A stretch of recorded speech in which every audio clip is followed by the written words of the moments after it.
오늘 복된 날 주님께서 우리에게 주시는 말씀 갈라디아서 3장 26절로 29절까지의 말씀입니다. 갈라디아서 3장 26절로 29절 말씀.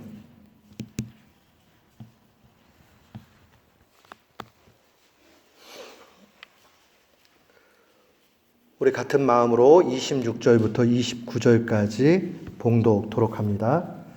너희가 다 믿음으로 말미암아 그리스도 예수 안에서 하나님의 아들이 되었으니 누구든지 그리스도와 합하기 위하여 세례를 받은 자는 그리스도로 옷 입었느니라. 너희는 유대인이나 헬라인이나 종이나 자유인이나 남자나 여자나 다 그리스도 예수 안에서 하나니라. 너희가 그리스도의 것이면 곧 아브라함의 자손이요 약속대로 유업을 이을 자니라. 아멘. 저는 오늘 본문 말씀 갈라디아서 3장 26절로 29절 말씀을 통해서 일상에서 예수 그리스도처럼 살라라는 제목으로 주의 말씀을 선포하도록 하겠습니다. 대략 한 2주 전에 시카고에 있는 무디 바이블 인스티튜트에 잠시 갔습니다. 그 안에 가보면 무디 박물관이 있습니다. 그 생애 또 자신의 업적 이런 걸 쭉 읽다가 굉장히 놀랄만한 글을 하나 발견을 했습니다. 그가 1879년도에 노스필드 세미너리라는 학교를 세웁니다. 근데 여자를 위한 신학교였어요. 근데 여기까지는 별로 놀라지 않았어요.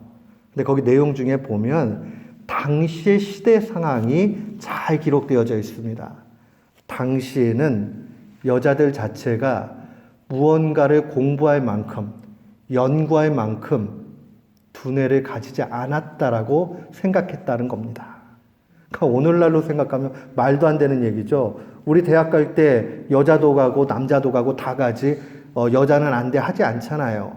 근데 1890년대만 해도 미국의 이 정서가 어떠했느냐?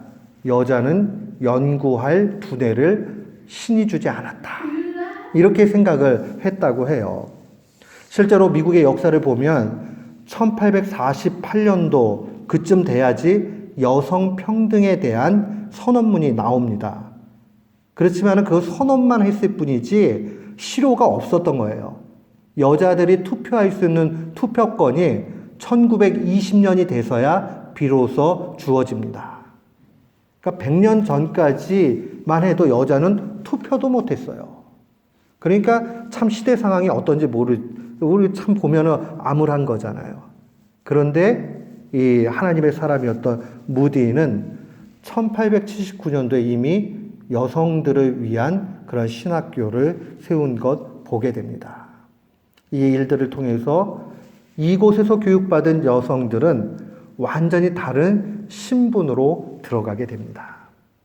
여러분, 사회 안에서 인정받지 못하고 있는 사람이 정말 이 신학교에 들어가서 여성도 공부할 수 있고 여성도 배울 수 있고 여성도 사회의 지도자가 될 수 있다라고 하면서 자신의 그 상황들, 꿈들을 꾸어갈 수 있는 그런 계기가 마련된다는 것은 굉장히 중요한 의미가 있잖아요. 아마 이 여성들로 들어가서 열심히 공부하고 하나님의 일을 했을 겁니다. 근데 이거 가만 묵상해 보면 좀 재밌는 상황들을 발견하게 됩니다. 여러분, 지금 신분이 변했어요. 그런데 학교에 들어갔지요. 학교 들어가면 뭐 하지요? 학교 들어가면 공부해요. 공부해 보셔서 알지만 공부하는 거 쉽나요? 안 쉬워요. 신분이 변했는데 몸은 고되고 잠은 적게 자야 되고 공부는 해야 되고 힘들어져요. 여러분, 저 학교 다닐 때만 해도 등록금 비싸다고 학생들이 많이 그랬어요. 대학 등록금이 왜 이렇게 비싸냐. 근데 대학 등록금 비싼 등록금 내고 시험 공부하면서 잠 못 자고 그 다음에 힘들어 한단 말이에요. 돈 내고 고생하는 곳이 대학이더라고요, 보니까. 그런데 신앙생활도 이와 매우 유사합니다. 우리가 그냥 처음에는 신앙생활을 하면 무슨 꽃가마를 타고 꽃길을 가면서 아무 문제 없이 막 그렇게 가는 건지 알아요. 그런데 신앙이 좋아지면 좋아질수록 무언가 내가 해야 될 일이 있구나 하는 것을 발견하게 됩니다. 그것을 우리는 성숙이라고 얘기합니다. 성숙해 가면 조금 표면적으로 볼 때는 부담이 되는 것 같이 느껴져요. 그러나 그 부담이 나의 일상이 되고 나면 하늘에서 주어주는 그러한 큰 기쁨과 만족 가운데 살게 됩니다. 사람들이 왜 이렇게 공부하라고 그래요? 부모님들이 왜 공부하라고 합니까? 공부하는 거 힘든 거 알아요. 그러나 공부하고 나면 그 다음에 오는 열매와 만족과 기쁨이라는 것 있잖아요. 그게 전부다는 아니지만 마찬가지죠. 신앙생활을 해 나아가면서 왜 열심으로 뜨겁게 주님을 사랑하면서 신앙생활을 해야 되느냐? 바로 1차적으로는 내 자신에게 유익이 있기 때문에 그렇다 하는 것을 보게 됩니다. 오늘 본문의 26절로 와서 한번 보십시오. 26절 와서 보니까 이렇게 기록되어져 있습니다. 너희가 다 믿음으로 말미암아 그리스도 예수 안에서 하나님의 아들이 되었다. 하나님의 아들이 되었다라는 말은 하나님의 자녀가 되었다는 말이고, 하나님의 자녀가 되었다는 말은 신분이 바뀌었다라는 거예요. 원래 하나님이 우리를 창조해 주셨을 때에 우리는 하나님의 그 아름다운 피조물이죠. 그런데 죄를 짓고 나니까 하나님과 원수 됐어요. 그러니까 무관한 상태가 됐어요. 성경은 그러한 상태를 진노의 자녀다 이렇게 이야기를 합니다. 진노의 자식이라고 이야기를 했는데 예수님으로 말미암아 이제 하나님의 자녀가 되는 거예요. 하나님의 자녀가 되었다는 것은 신분의 변화를 의미합니다. 이 신분의 변화가 일어나는 이 상황이 우리의 신앙에 있어서 행복에 시작된다는 것을 놓치지 말아야 됩니다. 모든 세상의 사람들, 모든 가치관, 다들 행복하기를 원해요. 그래서 행복하기 위해서 공부도 하고, 행복하기 위해서 좋은 직장도 갖고, 행복하기 위해서 돈도 많이 벌고, 행복하기 위해서 무언가를 하고, 그것이 부분적으로는 약간의 행복 같은 걸 줄지 몰라요. 만족을 줄지 몰라요. 그러나 그것은 영원한 것 되지 못해요. 그러면 영원한 것, 변하지 않는 것, 우리가 추구하는 것들을 진짜 행복되게 만들어주는 것은 단 한 가지에 있습니다. 바로 예수 그리스도를 믿는 믿음입니다. 사랑하는 성도 여러분, 우리가 그 믿음 가운데 자녀 되었다라는 것을 언제나 기억해야 됩니다. 제가 남설교회 사역하고 있을 때 많이 들었던 얘기 중에 하나가 뭐냐면, 홍정기 목사님 목회하실 그 당시에 뭐 시스템도 안 갖추시고 막 그러면서 목회를 하셨대요. 그러면서 종종 자주 또 하시는 말씀이, 여러분들은 그냥 독립군의 자녀같이 생각하십시오. 그러고 각자의 신앙을 각자가 또 열심히 잘 지키라고 하면서 무슨 조직도 하나도 없고 그렇게 목회를 하셨대요. 그래도 성도들이 하나님 앞에 은혜를 받고 믿음을 지켜가면서 열심으로 그렇게 나아갔다고 합니다. 그분들 마음에는 다른 거는 몰라도, 교회가 많은 것을 채워주지 못해도 나는 독립군의 자녀 같은 그런 마음을 가지고 정말 그 거룩한 자존감을 가지고 살아야 되겠다는 그 중심이 있었어요. 그래서 열심을 내가지고 신앙생활하고 한국교회의 모범이 되는 교회, 세상을 이끌어 나가는 그런 교회로 나아갔습니다. 우리에게 이러한 모습이 필요합니다. 나는 왜 이렇게 형편없는 상황 속에 놓여졌지? 나는 왜 더 좋은 곳에 태어나지 못했지? 나는 왜 이렇지? 이렇게 하면 우리는 다 쪼그라들게 되고 불쌍한 사람이 되고 말아요. 그게 아니라 나는 내 형편과 상황과 상관없이 하나님의 자녀라 하는 그 신분의 변화됨 속에, 감격 속에 있게 되면 웬만한 것들은 다 이길 수가 있습니다. 우리가 먼저 기억해야 될 것은 예수 그리스도로 말미암아 하나님의 자녀 되었는지를 믿습니다. 아멘. 이거 제일 중요해요. 이 하나님의 자녀됨을 가지고 나아가는 것, 그것이 믿음의 사람의 모습입니다. 성경은 다른 얘기하지 않아요. 이 참된 믿음 가운데서 너희는 새로운 피조물이 됐다라고 선언합니다. 우리가 어떻게 하면 이 믿음을 온전히 보일 수 있을까요? 오늘 본문의 27절로 와서 보십시오. 27절 보면 누구든지 그리스도와 합하기 위하여 세례를 받은 자는 그리스도로 옷 입었다. 이 말이 굉장히 중요합니다. 누구든지, 누구라는 말은 예외가 없다는 말이에요. 예외 없이 그리스도와 합한다는 말은 그리스도와 하나가 되는 것, 연합되는 것. 그래서 많은 사람들은 이것을 union with Christ라는 말로 사용을 했습니다. 유니온이라는 것은 하나가 되는 거죠. 그리스도와 하나가 되기 위해서 세례를 받는다. 여기서 이 세례라는 말은 외적인 그러한 의식을 얘기하는 거예요. 우리 교회의 정교인이 되기 위해서는 세례를 받잖아요. 그건 단회적으로 한 번 받으면 되는 거예요. 근데 그 내적인 의미는 무엇이냐? 예수 그리스도와 하나가 되는 겁니다.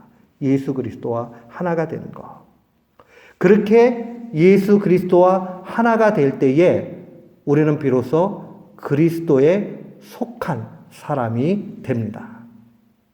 사랑하는 성도 여러분, 근데 그리스도와 하나 되는 게 왜 그렇게 중요할까요? 그리스도와 하나가 되는 게. 꼭 기억하셔야 되는 것이 있습니다. 그리스도와 하나가 될 때만 우리는 비로소 실제적인 변화가 나타납니다. 이거 굉장히 중요한 말이에요. 여러분들 우리가 하나님께서 믿음으로 고백하게 되면 그래 너 믿음 보니까 예수님을 구원자로 믿는구나. 그러면 내가 너를 내 자녀로 여겨줄게. 이렇게 여겨주시는 거예요. 여겨주시는 것은 하나님께서 우리를 향해서 해주시는 은혜예요. 그런데 여겨주셨으면 나는 여전히 죄성이 남아있어요? 없어요? 남아있어요. 아직 변하지 않았어요. 그렇기 때문에 변함이 없는 그 상태 가운데서 문제가 많아요. 종교개혁을 했던 루터는 그래서 인간을 가리켜서 의인인 동시에 죄인이다 이런 말을 사용한 거예요. 우리가 하나님으로부터 의인으로 그렇게 인정이 되었지만은 내 형편을 바라보니까 내가 살아가는 모습을 보니까 여전히 죄짓고 여전히 미워하고 다투고 시기하고 질투하고 용납하지 못하고 하는 그 죄의 모습들이 있다는 것을 발견하게 됩니다. 그런데 성경은 우리에게 그 죄의 모양과 싸워서 그 모습을 버리라고 명령합니다. 그러니까 죄와 싸워야 되는 것이 우리의 사명이에요.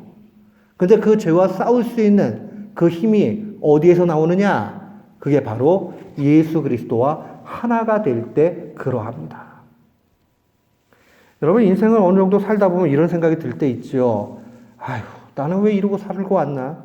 그때 내가 이렇게 하지 말았어야 되는데 아이고, 내가 이렇게 잘못 살았구나 하고 후회가 될 때가 있어요. 반성이 될 때가 있어요. 앞으로는 난 정말 좀 잘하고 살아야 되겠다. 이런 마음이 들 때가 있어요. 그런데 내가 오늘부터 마음을 새롭게 하고 노력해야지 시작! 한다고 금방 바뀌나요? 안 변해요. 안 돼요. 그러면 또 좌절하죠.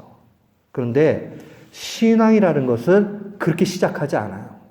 신앙이라는 것은 나는 안 되고 실패하고 이런 거 맞지만은 예수님을 의지해서 예수 그리스도와 하나가 되어질 때 주님이 나를 바꾸어 가신다 하는 것을 발견하게 되고 깨닫게 됩니다.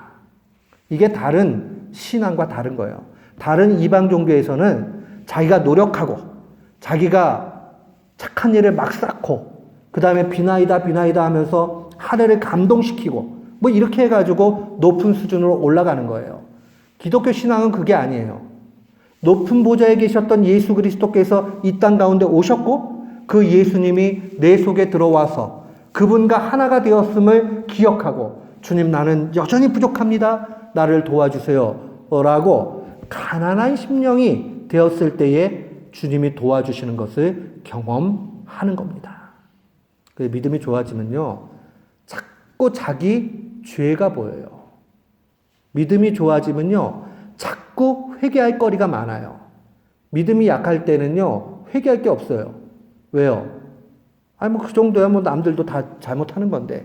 이 정도. 아니면, 그 사람이 나한테 잘못했으니까 나도 그럴 수밖에 없었지. 라고 하면서 그 원인, 인과관계를 따져가면서 나의 정당함을 추구해 가지요. 근데 믿음이 좋아지면 발견하는 게 있어요. 나의 정당함이 언제나 하나님의 정당함일 수는 없다는 사실을 보게 됩니다.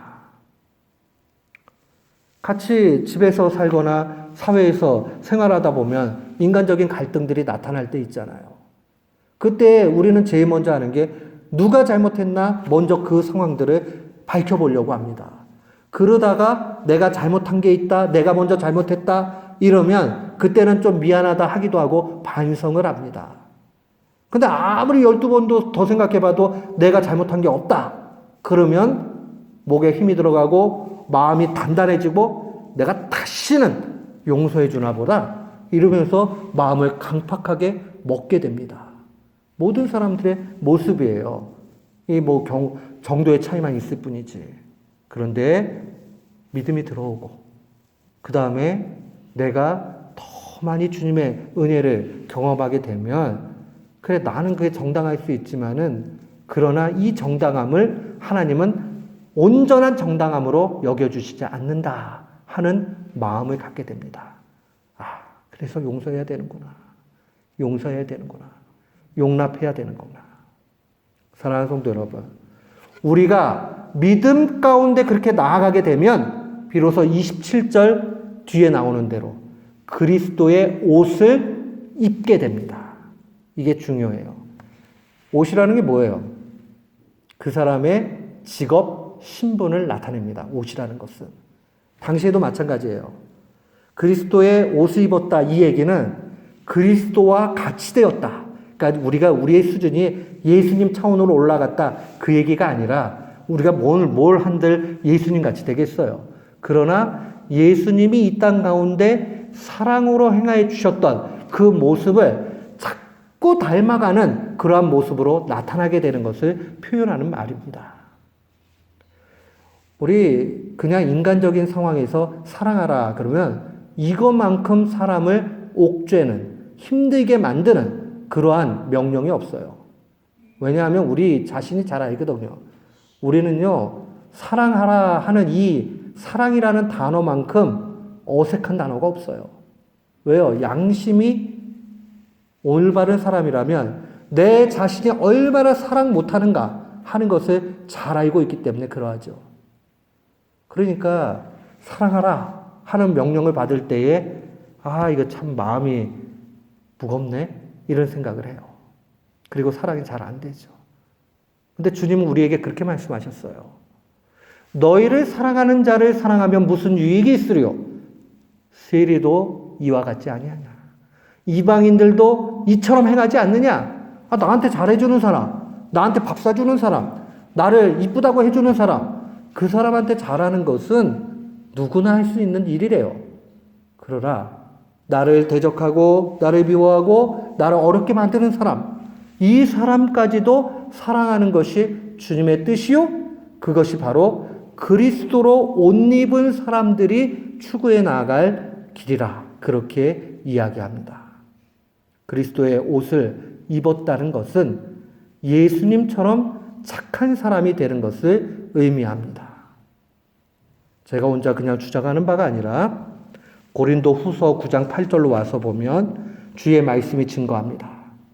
하나님이 능히 모든 은혜를 너희에게 넘치게 하시나니 이는 너희로 모든 일에 항상 모든 것이 넉넉하여 모든 착한 일을 넘치게 하려 하심이라. 결국 주님께서 우리에게 그리스도로 옷 입혀 주셔서 뭐하게 하기를 원하시느냐? 착한 일 하기를 원하신다는 거예요.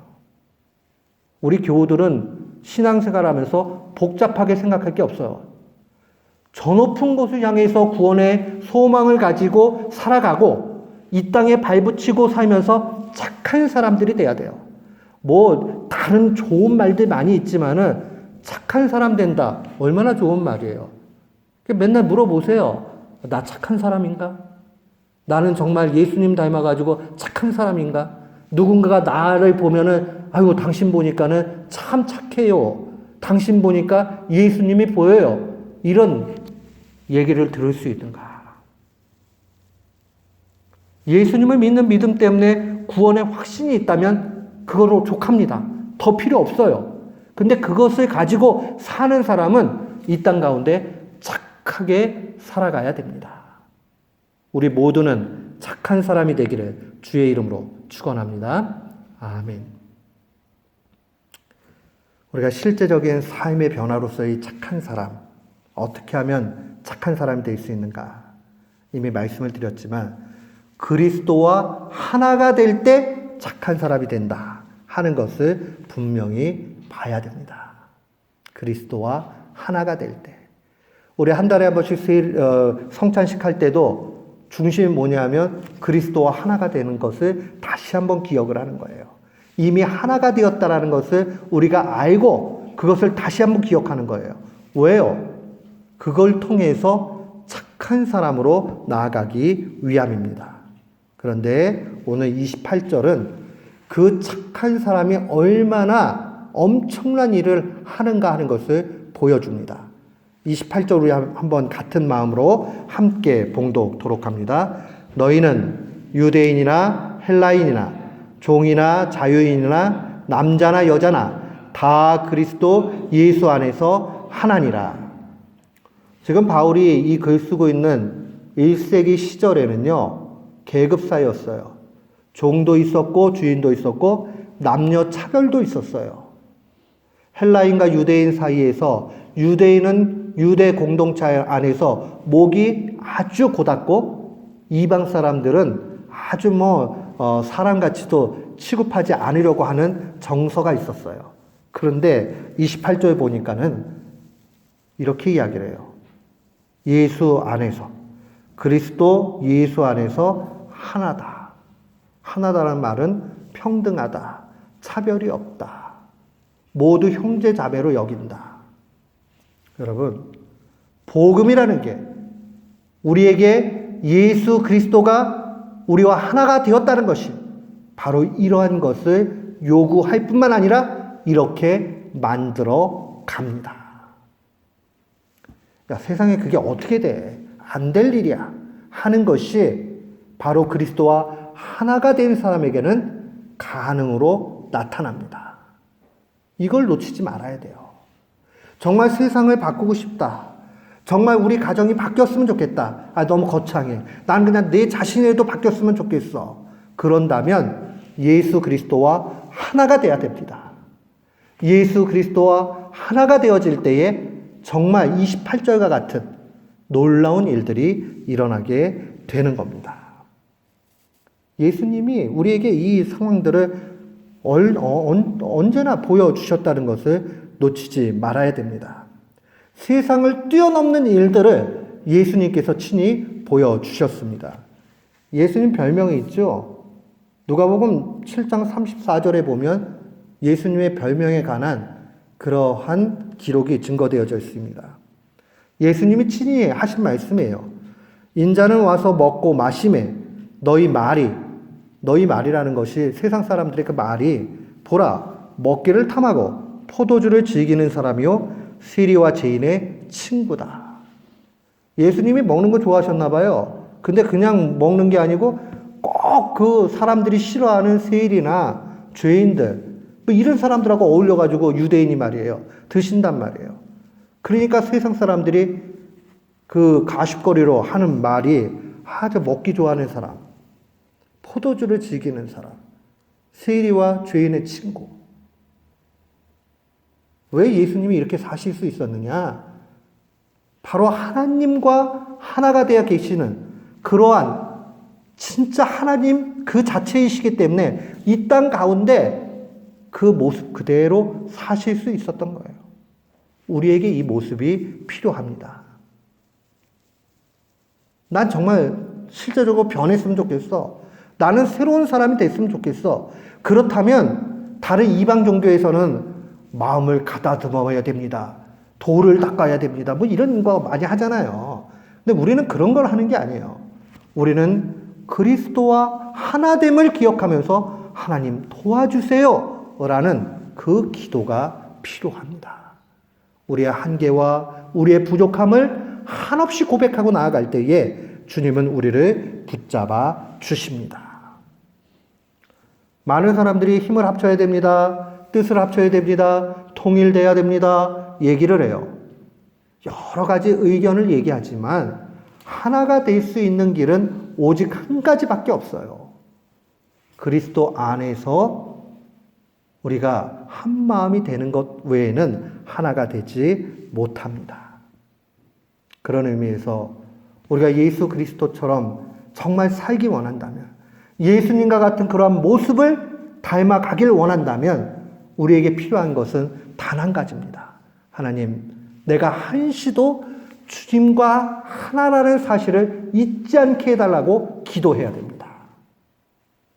그렇게 가면 깨달아져요. 내가 주님과 하나인데 운전하면서 이렇게 난폭하게 하면 되겠는가? 내가 주님과 한 마음이 되었는데 내가 이렇게 악한 생각을 하면 되겠는가? 자꾸 깨닫게 돼요. 찔림이 오게 돼요. 그러면 변하게 됩니다. 오늘 이 말씀을 마음에 간직하십시오. 주님이 우리를 붙잡아 주시고 착한 길로 끝까지 인도해 주십니다. 빌립보서 1장 6절은 증거예요. 너희 안에 착한 일을 시작하신 이가 그리스도 예수의 날까지 이루실 줄을 우리는 확신한다. 착한 일을 시작하신 예수님을 의지하고 갈 때에 심판자로 다시 오실 그 날까지 우리를 선한 길로 이끌어 주신다는 겁니다. 얼마나 좋아요. 저는 그래서 어떠한 목사가 되길 원하십니까? 이렇게 물어보면 언제나 제가 대답하는 게 있어요. 저는 착한 목사가 되고 싶습니다. 그래요. 착한 목사. 어떤 사람이 되고 싶습니까? 저는 그냥 착한 사람이 되고 싶어요. 그래요. 사랑하는 성도 여러분, 우리 피스메이커 교우들 또 이 말씀을 듣는 모든 분들은 하나님 앞에 착한 분들이 되기를 주의 이름으로 축원합니다. 아멘. 우리 앞에 옆뒤에 계신 분들하고 한번 격려했으면 좋겠어요. 착한 분이 되시길 바랍니다. 예, 착한 분들이 되시길 바랍니다. 예, 교회가 착한 사람들이 되면 따뜻해져요. 따뜻해져. 아주 좋아요. 우리 모두가 주님 안에서 다 착한 사람들이 되기를 주의 이름으로 축원합니다. 아멘.